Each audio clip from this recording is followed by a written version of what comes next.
ओम श्री परमात्मने नमः। ओम श्री कृष्णाय नमो नमः। पौष मास महात्म्य अध्याय 3 सुनेंगे आज। भगवान नारायण बोले, हे नारद जी, जो कुछ श्री कृष्ण ने युधिष्ठिर से कहा था वही मैं तुमसे कहता हूँ। एक समय धर्मराज युधिष्ठिर जुए में दुर्योधन से सब कुछ हार गए। तब दुर्योधन का भाई दुष्ट दुशासन द्रौपदी के बालों को पकड़कर खींचने लगा। तब द्रौपदी की रक्षा भगवान श्री कृष्ण ने की थी। उसके पश्चात युधिष्ठिर आदि राज्य को छोड़कर काम्यक वन को चले गए। वहां पर वन में युधिष्ठिर आदि बाल बिखेरे हुए वन में रहने वाले हाथियों की तरह वन में फलों को खाकर अति दुख को प्राप्त हुए। तब एक समय देवकी के पुत्र श्री कृष्ण भगवान उनको दुखी जानकर उनसे मिलने के लिए काम्यक वन में गए।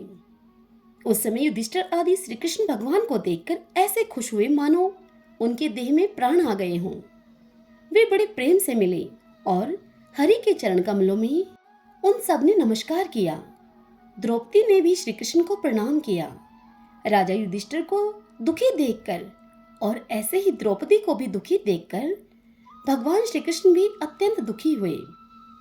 जब विश्व आत्मा भक्तवत्सल भगवान ने दुर्योधन को भस्म करने के लिए कोप किया तो मानो करोड़ों काल कराल समान मुख से प्रलय काल की अग्नि उठी हो और दांतों को पीसते हुए मानो त्रिलोकी को भस्म कर देंगे। तब अर्जुन श्री कृष्ण भगवान को क्रोध में देखकर भय से कांप उठे। तब युधिष्ठिर और द्रौपदी तथा वहां उपस्थित दूसरे वृंद भी हाथ जोड़कर भगवान को प्रसन्न करने के लिए उनकी स्तुति करने लगे। अर्जुन कहने लगे, हे कृष्ण, हे जगन्नाथ, हे नाथ, मैं जगत के बाहर नहीं हूँ, फिर आप मेरी रक्षा क्यों नहीं करते? आप तो सारे जगत की रक्षा करने वाले हो। जिसके नेत्र के गिरने से ब्रह्मा का पतन हो जाता है, जिनके कोप से क्या कुछ न हो जाए, कोई कह नहीं सकता। हे तात, हे जगतपते, इस संहार करने वाले क्रोध को आप हरो। आपके क्रोध से संसार में प्रलय हो जाएगी। इससे आगे भगवान नारायण नारद जी से कहते हैं, हे नारद जी, अर्जुन इस प्रकार कहकर हाथ जोड़कर श्री कृष्ण भगवान को नमस्कार करने लगे। तब श्री कृष्ण भगवान अर्जुन के इस प्रकार के स्तुति भरे वचनों को सुनकर शीतल हो गए। फिर प्रेम से आकुल और व्याकुल होकर युधिष्ठिर आदि श्री भगवान को बारंबार नमस्कार करने लगे।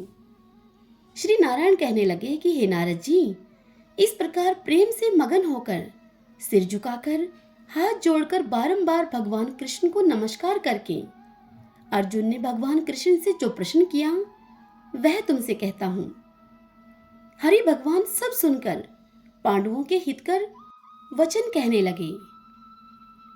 श्री कृष्ण कहने लगे, हे अर्जुन, मेरे वचनों को तुम सुनो और आपने जो अपूर्व प्रश्न किया है, यद्यपि मैं इसका उत्तर देने को समर्थ नहीं, यह गुप्त प्रश्न ऋषियों को भी कठिन है, तो भी हे अर्जुन, मैं तुम्हारी मित्रता और भक्ति से प्रसन्न होकर अत्यंत कठिन उत्तर को कर्म से कहता हूँ।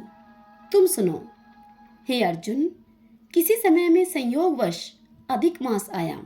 उस मास को सब असहाय, निंदक, अपूज्य मलमास और रवि की संक्रांति से वर्जित ऐसा कहते हैं। मल अर्थात गंदा, मल मास होने से स्पर्श करने के यह योग्य नहीं है, सब कर्मों में निंदित है। इस प्रकार लोगों से वचन सुनकर वह मलमास कांतिहीन निरुद्योगी दुख से युक्त होकर मेरे पास आया और बैकुंठ में जहां पर मैं निवास करता था, स्वर्ण के सिंहासन पर बैठे हुए मुझे देखकर उसने दंडवत प्रणाम किया और दोनों हाथों को जोड़कर नेत्रों में आंसू बहाता हुआ वह मलमास इस प्रकार मुझसे कहने लगा, हरि ओम तत्सत। ओम श्री परमात्मने नमः। ओम नमो भगवते वासुदेवाय।